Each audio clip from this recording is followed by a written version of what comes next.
On a passé la flamme rouge, toujours la back exchange en tête. Brian Cocard plutôt pas mal placé, on aperçoit Lienhardt également pour la Groupama. Voici le maillot vert de Mats Pedersen, il a toujours des équipiers. Attention, c'est un petit peu gêné là en libérant son sprinter. Où est Cadengrove? S'il est de l'autre côté, le travail également pour Tim Merlier, on ne le voit pas, le champion de Belgique, qui va arriver à jaillir.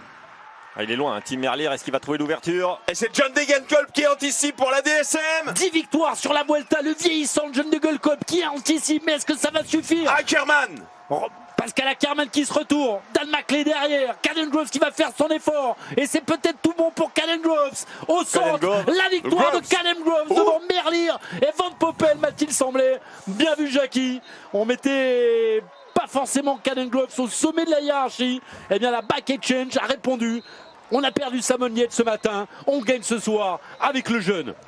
Ouais, on a vu quand même si certains équipiers n'étaient pas là à ses côtés, comme Caleb Scottson, mais il a su certainement prendre la bonne roue. On a vu encore une fois que Pascal Ackermann, dans le doute, a lancé le sprint de loin, de très très loin. Il avait su faire la différence à 250 mètres de la ligne, mais derrière, avec l'aspiration, Cadengrove est venu s'imposer, je pense, relativement facilement.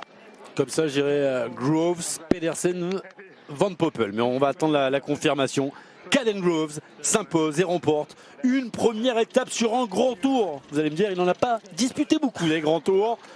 Il fait partie des nouveaux visages du cyclisme. On a vu les Espagnols, on a vu Remco Evenepoel. Voici un sprinter dans le vent.